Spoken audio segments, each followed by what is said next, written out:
नमस्कार, आप देख रहे हैं हमारा राजस्थान बुलेटिन और मैं हूं आपके साथ शिवांगी पारिक। तो चलिए खबरों पर जाने से पहले नजर डाल लेते हैं हेडलाइंस पर। राजस्थान में बारिश का रुद्र रूप, पानी में डूबा बूंदी शहर, उफान देखकर कांप उठे लोग। सिरोही पुलिस ने दिखाई गंभीरता, महज 30 घंटे में किडनैपर पर दबोचा।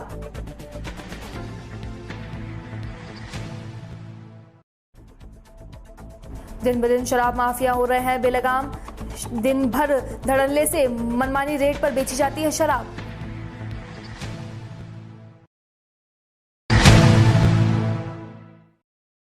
और अब खबर विस्तार से। राजस्थान में हो रही भारी बारिश के कारण पहाड़ी के तलहटी में बसा बूंदी शहर पानी में डूब गया है। यहाँ बारिश का रौद्र रूप देखकर लोग सिहर उठे हैं। बूंदी जिले में लगातार हो रही बारिश के कारण नदी नाले इस कदर उफान मार रहे हैं कि उसे देखकर लोग सकते में आ गए हैं। हालांकि हर साल बूंदी में अच्छी बारिश होती है, लेकिन इस बार बारिश का रौद्र रूप देखकर लोग डर गए हैं। बूंदी में भारी बारिश के कारण शहर का कोना कोना पानी में डूब गया है। मंदिर से लेकर घर तक चारों तरफ पानी ही पानी है। हालांकि बारिश के कारण मौसम सुहाना भी बना हुआ है और शहर की प्राकृतिक छटा भी निखर आई है, लेकिन ज्यादा पानी आने से पुलिस प्रशासन और आमजन की सांसें उखड़ रही है। शहर में घर में इस कदर पानी घुस गया है कि उनमें से बाहर निकलना भी मुश्किल हो गया है। लोग घरों में ही कैद होकर रह रहे हैं।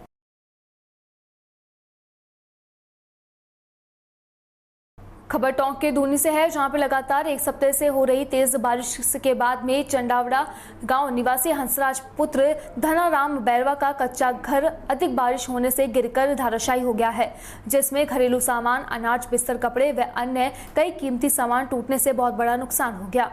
यह घटना मंगलवार देर शाम की है। गनीमत रही कि मकान के गिरने से पहले ही हंसराज व उनके परिवार के छोटे बच्चे और बड़े सब घर से बाहर निकल गए और अचानक तेज आवाज के साथ में पूरा कच्चा घर गिरकर धराशायी हो गया, जिससे बड़ा हादसा टल गया। इसकी सूचना सरपंच झमरी देवी मीणा को दी गई और ग्राम पंचायत ने बारिश के बाद में शीघ्र प्रधानमंत्री आवास योजना से पक्का मकान बनाने का आश्वासन दिया है। बात यही है कि हंसराज का गरीब परिवार है और छोटी उम्र में ही इनके माता और पिता का देहांत हो चुका है तथा कुछ दिन पहले ही इनके बड़े दादाजी जो कि इनके पास रहते थे, उनको भी लॉकडाउन के अंदर उनका देहांत हो चुका है।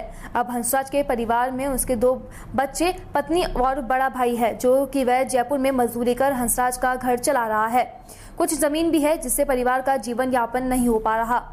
बैरवा समाज विकास समिति मंडाकला पंजीकृत में महामंत्री राजा राम लालावत ने बताया कि प्रशासन मामले की जांच कर प्रार्थी को शीघ्र उचित मुआवजे दे। इसके बाद में वे क्षतिग्रस्त सामानों की भरपाई कर परिवार चलाने की व्यवस्था कर सके। खबर सिरोही के शिवगंज से है, जहां पे पुलिस थाना क्षेत्र में एक 11 साल के बच्चे को फिरौती के लिए अपहरण करने का मामला सामने आया। हालांकि इस घटनाक्रम में पुलिस की गंभीरता व सजगता काम आई और महज 3 घंटे में अपहरणकर्ता गिरफ्तार हो गया और बच्चा सकुशल परिजनों के पास पहुंच गया। सिरोही पुलिस अधीक्षक धर्मेंद्र सिंह यादव ने बताया कि जोधपुर के एक युवक अपने ही परिचित के 11 साल के बच्चे को किडनैप कर लिया। आरोपी ने सोमवार शाम को शिवगंज से घर के पास खेल रहे बच्चे का किडनैप किया और रात करीबन 11:15 बजे 1.5 करोड़ रुपए की फिरौती मांग ली। इस पर परिजनों ने पुलिस को सूचित किया। पुलिस टीम ने कार्रवाई करते हुए देर रात करीब 1:30 बजे डोला पाली के निकट से आरोपी जोधपुर के शिव रोड राना तड़ा निवासी 39 वर्षीय देवेश सोनी को धर दबोचा और बालक को संरक्षण में लिया। पुलिस ने आरोपी की बाइक भी कब्जे में ले ली है। जानकारी के मुताबिक सिरोही जिले के शिवगंज के निवासी 11 वर्षीय छात्र मीत सोनी रविवार शाम को 5 बजे लापता हो गया था। मीत के पिता लक्ष्मण सोनी व अन्य परिजन मीत को अपने स्तर पर शिवगंज व अन्य जगह ढूंढते रहे, लेकिन नहीं मिला। लापता होने के 6 घंटे बाद करीब 11:15 बजे एक शख्स का लक्ष्मण सोनी के पास में फोन आया। उसने 1.5 करोड़ रुपए की फिरौती मांगी। परिजनों के होश उड़ गए। उन्होंने पुलिस और स्थानीय विधायक संयम लोढ़ा को जानकारी दी। पुलिस डोबे से किए गए कॉल के आधार पर आरोपी तक पहुंची। पुलिस के मुताबिक लक्ष्मण सोनी का चांदी और सोने का व्यापार है, तो वहीं अपहरणकर्ता देवेश सोनी भी सोने का कारोबार करता है। लक्ष्मण और देवेश दोनों एक दूसरे को जानते हैं। प्रारंभिक पूछताछ में सामने आया कि सोने के आभूषण के व्यापार के चलते आरोपी का लक्ष्मण सोनी के यहाँ आना जाना भी था। दोनों एक ही जाति के थे। देवेश को आर्थिक तंगी का सामना करना पड़ रहा था तो उसने लक्ष्मण सोनी के बेटे के अपहरण की योजना बनाई। मंगलवार शाम को उम्मीद का अपहरण कर लिया गया। तो वहीं पुलिस की प्रारंभिक जांच में सामने आया कि आरोपी देवेश ने फिरौती के लिए लक्ष्मण सोनी और उसके परिजन को स्वयं के मोबाइल से फोन नहीं किया। फिरौती के लिए उसने शिवगंज से निकलने के बाद में रास्ते में आने वाले ढाबे पर रुककर दूसरे के नंबर से कॉल किया था।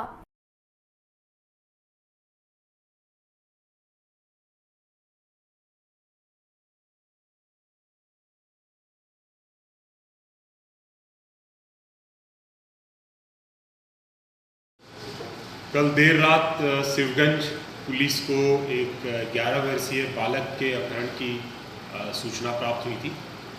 जो 11 वर्षीय बालक है उसके चाचा ने थाने पर उपस्थित होकर बताया कि उनके बच्चे के फादर के फ़ोन पे एक रैंसम का कॉल आया है, जिसमें व्यक्ति ने कहा कि आपके बच्चे को किडनैप कर लिया गया है और अगर आप 1.5 करोड़ रुपए उसके बताए हुए स्थान पर नहीं देंगे बच्चे के साथ बुरा हो सकता है।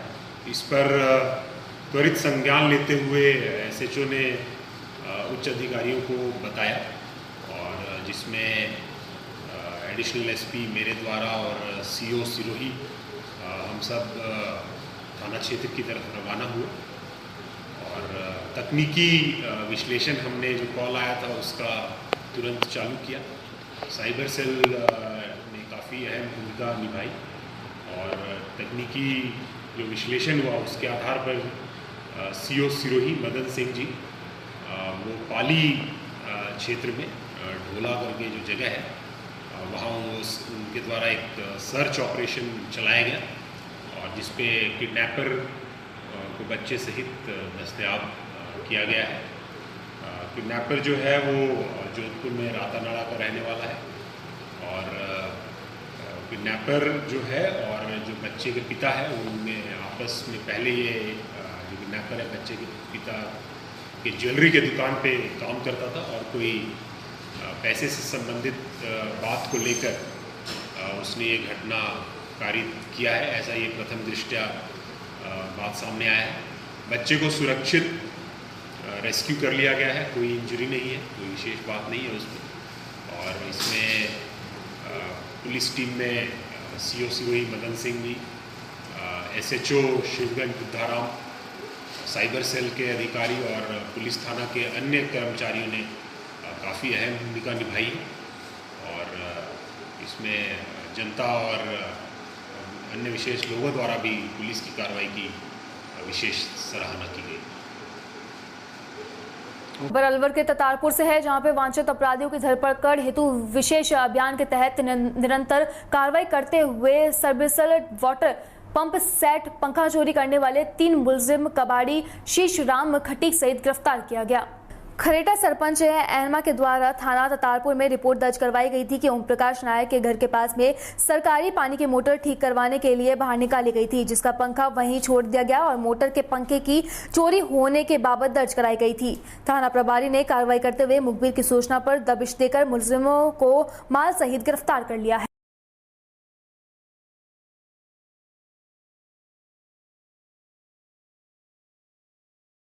खबर श्रीगंगानगर के रायसिंह नगर से है, जहां पर पुलिस विभाग के उच्च अधिकारियों की शहर में मौजूदगी व आबकारी अधिकारियों के कार्यालय होने के बावजूद शहर में शराब माफिया बेलगाम है। इन्हें ना तो पुलिस का डर है और ना ही आबकारी का और ना ही किसी और अधिकारी का। दिन भर धड़ल्ले से मनमानी रेट पर शराब बेची जाती है और रात भर भी मात्र एक फोन पर शराब परोस दी जाती है। अब ये सोचने की बात है कि इनके इतने हौसले बुलंद किसके दम पर है।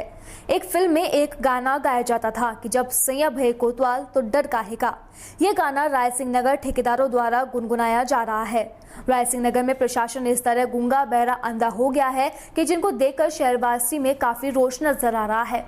रायसिंह नगर में एडिशनल एसपी डिप्टी थाना प्रभारी आबकारी प्रभारी होने के बावजूद भी शराब माफियाओं के सामने यह बौने साबित हो रहे हैं। रायसिंह नगर के ठेकेदार ने ना तो ठेका खोलने का कोई समय निर्धारित किया है और ना ही बंद करने का। रायसिंह नगर में अवैध ब्रांचों के साथ साथ पूरी रात्रि दारू के ठेके पर दारू उपलब्ध मिलती है। इसके विपरीत गौर करने वाली बात है कि उस पोस्ट पर बैठे अधिकारी कोई कार्यवाही नहीं कर रहे हैं। इसके पीछे दो ही कारण होंगे, या तो मोटी मंथली तो या फिर कोई राजनीतिक दबाव।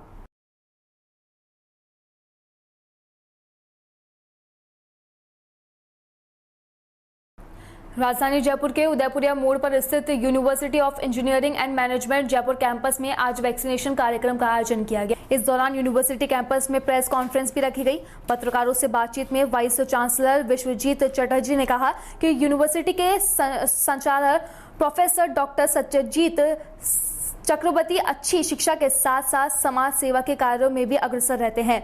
डॉक्टर चक्रवर्ती ने घोषणा की है कि यूईएम जयपुर अपने उन छात्रों की शिक्षा का खर्च वहन करेगा जिन्होंने महामारी के कारण अपने मुखिया को खो दिया है और जो कि आर्थिक समस्या से जूझ रहे हैं। यूईएम अपने 10 छात्रों में से एक सेमेस्टर की छात्रवृत्ति प्रदान करेगा जिनके मुखिया ने महामारी के कारण अपनी नौकरी खो दी है। प्रोजेक्ट मैनेजर संदीप अग्रवाल ने कहा कि यूनिवर्सिटी सामाजिक सरोकारों में भी आगे रहती है, भले ही वृक्षारोपण हो या फिर प्लांटेशन। उन्नत भारत अभियान को लेकर भी यूनिवर्सिटी काम कर रही है।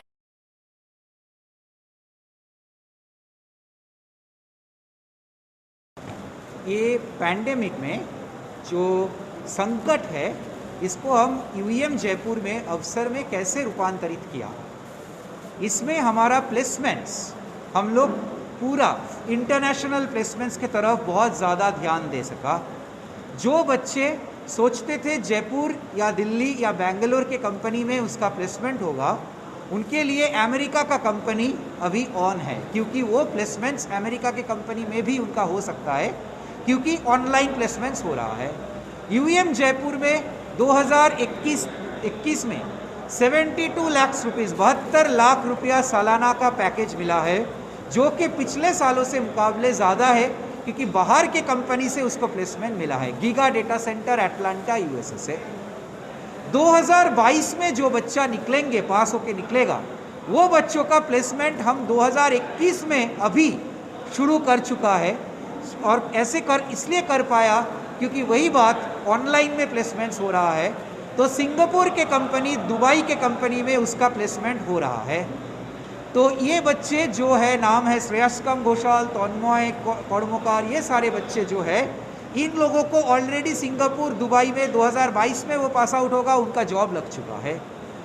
इसके अलावा ये ऑनलाइन मोड में हम लोग 4000 से ज़्यादा फॉरेन कोर्सेस MIT यूनिवर्सिटी से हो, हार्वर्ड यूनिवर्सिटी से हो, कार्नेगी मेलॉन यूनिवर्सिटी से हो, 4000 से ज़्यादा फॉरेन कोर्सेस हम प्रोवाइड करवा चुके हैं, जिससे ये बच्चों का सुविधा है कि उनके पास जब वो निकलेगा, उनके पास 50 फॉरेन यूनिवर्सिटीज़ का सर्टिफिकेट उनके पास रहेगा, उनका CV जो है स्ट्रॉन्ग हो जाएगा। ये ऑनलाइन मोड में पॉसिबल हुआ है। इसके अलावा हमने कुछ इस पैंडेमिक में दौरान कुछ सोशल इश्यूज़ को हम एड्रेस किए हैं। जो बच्चे अपने मम्मी पापा, माँ या पापा जिनका अर्निंग मेंबर जो है फैमिली में, उनको खो दिया है पैंडेमिक के चलते हुए, उन लोगों का पूरा पढ़ाई का जिम्मेदारी हमारे IEM और UEM ग्रुप उठाए हैं। तो इस साल करीब 86 बच्चे ऐसे हैं जिनका 2 साल हो, 3 साल हो, 4 साल हो, जितना भी उसका कोर्स का लेंथ है, उनके पढ़ाई का पूरा जिम्मेदारी UEM जयपुर उठाए है। ऐसे 86 बच्चे हैं। और जो बच्चे ने अपने अर्निंग मेंबर फैमिली में मतलब उनका जॉब चला गया हो, अर्निंग मेंबर का जॉब चला गया है, उनका वो सेमेस्टर का पढ़ाई का खर्चा भी हमारे IEM UEM ग्रुप वो सेमेस्टर के लिए उठाए हैं। ये हमारे उद्योग था, सोशल कॉज था, जिसको हम एड्रेस किए हैं। भगवान के कृपा से हमारे खबर सिरोही से है, जहां पर जिले में विश्व स्तनपान सप्ताह मनाया जा रहा है, जिसके तहत चिकित्सा, स्वास्थ्य एवं परिवार कल्याण विभाग सिरोही, महिला बाल विकास विभाग सिरोही के संयुक्त तत्वाधान में Mamta health institute for mother and child Sirohi के सहयोग से विश्व स्तनपान सप्ताह 1 से 7 अगस्त 2021 तक के तहत जागरूकता रथ यात्रा को हरी झंडी दिखाकर रवाना किया गया। स्वास्थ्य भवन कार्यालय मुख्य चिकित्सा एवं स्वास्थ्य अधिकारी सिरोही से मुख्य चिकित्सा एवं स्वास्थ्य अधिकारी डॉक्टर राजेश कुमार, जिला प्रयोजन एवं शिशु स्वास्थ्य अधिकारी डॉक्टर विवेक कुमार, उपनिदेशक महिला एवं बाल विकास विभाग अंकिता राजपूत ने हरी झंडी दिखाकर रवाना किया। रथ रवाना होने से पूर्व मुख्य चिकित्सा एवं स्वास्थ्य अधिकारी डॉक्टर राजेश कुमार द्वारा उपस्थित आंगनबाड़ी कार्यकर्ता, आशा सहयोगिनी सहित ममता संस्थान सहित सभी को कहा कि हम सबकी जिम्मेदारी है कि हम गांव के सुदूर क्षेत्र में महिलाओं को विश्व स्तनपान के बारे में जागरूकता लाएं और उन्हें शिशुओं के स्वास्थ्य एवं देखभाल संबंधी स्वास्थ्य की जानकारी देना है। सीएमएचओ डॉक्टर राजेश कुमार ने बताया कि यह रथ यात्रा ऑडियो वॉइस के द्वारा सिरोही जिला मुख्यालय से रवाना होकर सनंदर रथ, धानता, तेलड़ी खेड़ा सहित विभिन्न गांवों के होते हुए रेवदर ब्लॉक के गुलाबगंज, रेवदर, लुनोन, कोरेटा व वरमाल के विभिन्न गांवों के अंदर विश्व स्तनपान रथ यात्रा द्वारा घादी महिलाओं को जागरूक करने का संदेश दिया जाएगा।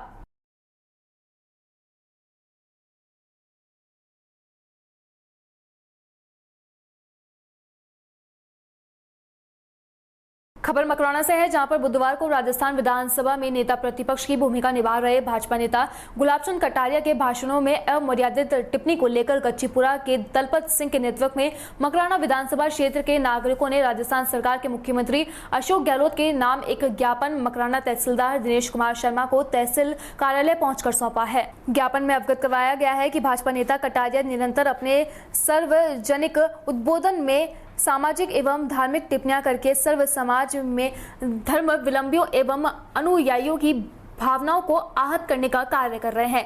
गत उपचुनाव के दौरान भी कटारिया ने महाराणा प्रताप और अब भगवान श्री राम के विरोध में असभ्य अमर्यादित टिप्पणी दी है। इस प्रकार का यह आचरण निंदनीय और अशोभनीय है। इससे आमजन की भावनाएं आहत हुई है और लोगों में रोष व्याप्त है। इसलिए उन्होंने प्रदेश में भाईचारे और आपसी सौहार्द को बिगाड़ने के प्रयास करने वाले नेताओं के विरुद्ध सख्त कार्रवाई की मांग की है।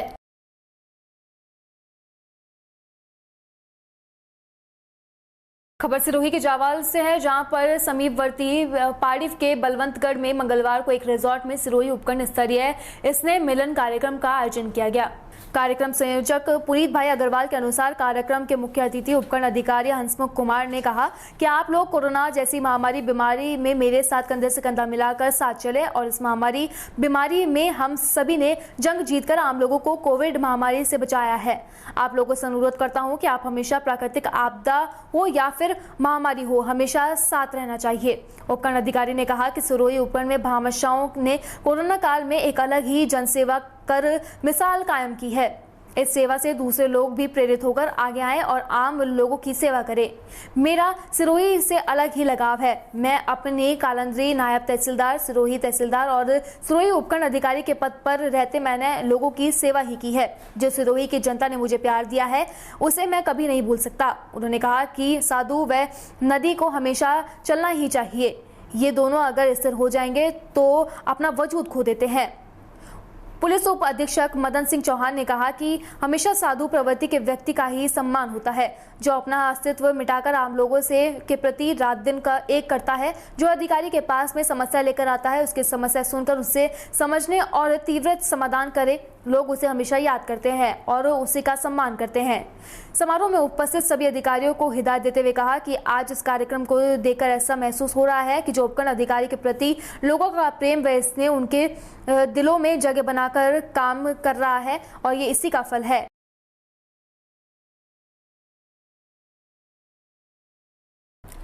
खबर सिरोही से है, जहां पर मुख्य चिकित्सा एवं स्वास्थ्य अधिकारी डॉक्टर राजेश कुमार ने हरी झंडी दिखाकर वैन सेवा को रवाना किया है। राष्ट्रीय बाल स्वास्थ्य कार्यक्रम बीमार बच्चों के लिए लगातार वरदान साबित हो रहा है। अब एक और कील का पत्थर इसमें जुड़ गया है। सिरोही जिले को अत्याधुनिक मोबाइल डेंटल वैन के रूप में ऐसी दांत चिकित्सा इकाई मिली है जिसमें X-ray, scanning, root canal treatment, filling आदि जैसी दंत समस्या गांव से शहर तक उपलब्ध हो सकेगी, बिल्कुल निःशुल्क। मुख्य चिकित्सा एवं स्वास्थ्य अधिकारी डॉक्टर राजेश कुमार ने बताया कि राष्ट्रीय बाल स्वास्थ्य कार्यक्रम के अंतर्गत दंत रोगों से ग्रसित रेफर बच्चों का उपचार किया जाएगा। डेंटल वाहन के में दांत चिकित्सा डॉक्टर हिमांशु गौरावत और डॉक्टर सोमेश माथुर अपनी सेवाएं देंगे। वैन की सहायता से जिले के 5 ब्लॉक में शिविर लगाया जाएगा। भ्रमणशील दांत चिकित्सा इकाई के माध्यम से बुधवार को प्राथमिक स्वास्थ्य केंद्र चनार ब्लॉक आबू रोड में शिविर लगाकर बच्चों की दांत समस्याओं का उपचार किया जाएगा।